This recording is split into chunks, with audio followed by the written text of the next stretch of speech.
Welcome to the Art of Hitting channel. We got a little clip from the Future podcast from Spotify in the dugout with Dan Carlson being interviewed by Ed Rose. Get to know one of the hosts. And Dan's got a little information for you right here.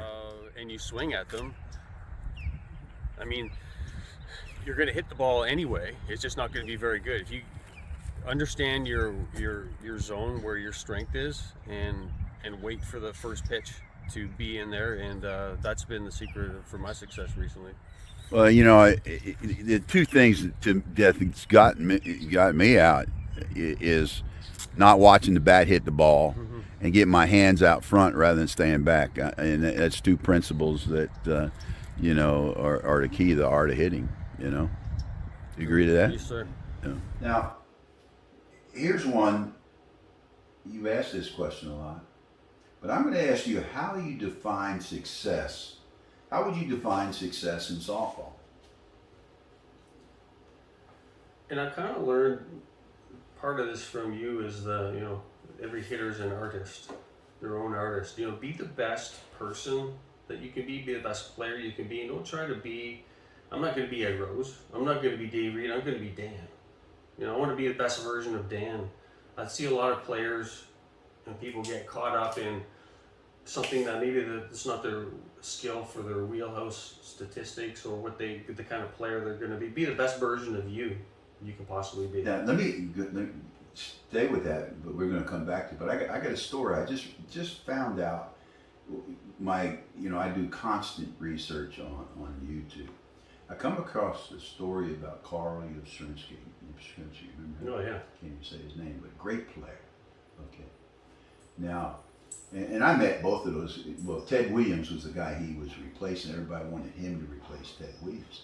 Guess what? He gets into the Red Sox organization. And guess who becomes his batting coach? Ted Williams, the best. And so Ted Williams gets him, right? And Ted Williams has got, they say the best swing in baseball.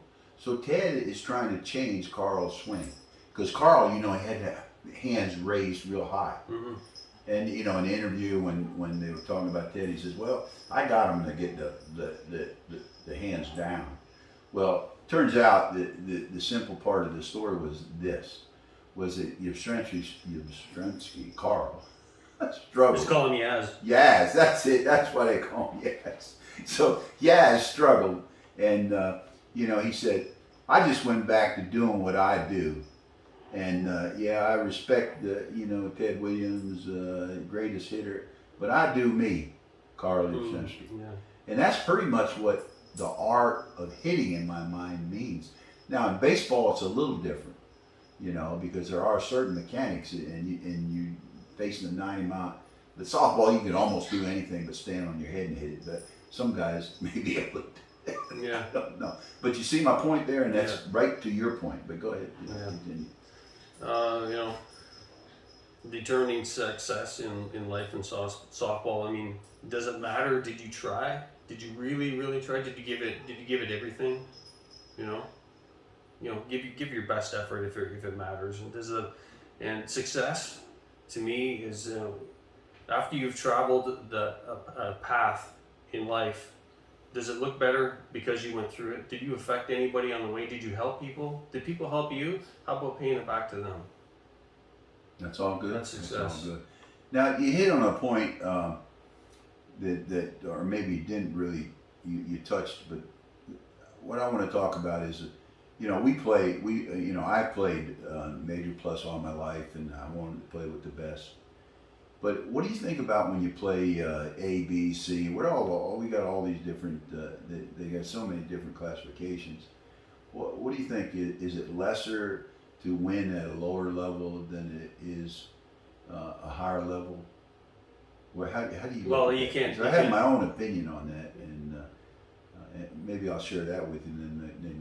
But I think that it doesn't matter what level. It does matter to a degree if it's you. Like I'm sure you probably want to play the highest level, and that's I did too. But not everybody's capable of doing that. Because like when we were young men, I couldn't play at the highest level, but I wanted to, and I tried to, but I couldn't because I couldn't hit, what they should. Some of them guys hit 3 out of 4. You know, what I mean, the Fleetwoods and the Cincos. They're Mantle and Ruth. You know, all these guys. They're in that level. I just wasn't there. You know, so I played my level, and I was proud to win at my level. Yeah. And I think every softball out there player, no matter who you are, where you're playing C, B, D, you're playing equally talented guys on the other side. So you win at that level, be proud of it, and basically, softball is about you living longer. You know, what Dick Van Dyke was talking about, he's lived to 97 years old, and one of the key things that he said was dancing. Dancing keeps him moving. Well, guess what, folks? Softball keeps you moving, and it keeps me moving. It's brought me through 5 surgeries in the last 4 years. Yeah. So, now your thoughts. Yeah, it's you can't ignore the significance of winning at the highest level. You can't. Well, you're going to need to wait to the clips come out in November to hear Dan's thoughts. But don't forget to look it up and listen to the podcast in November on Dan. He's got a lot of good thoughts. Thanks for watching. Hit subscribe.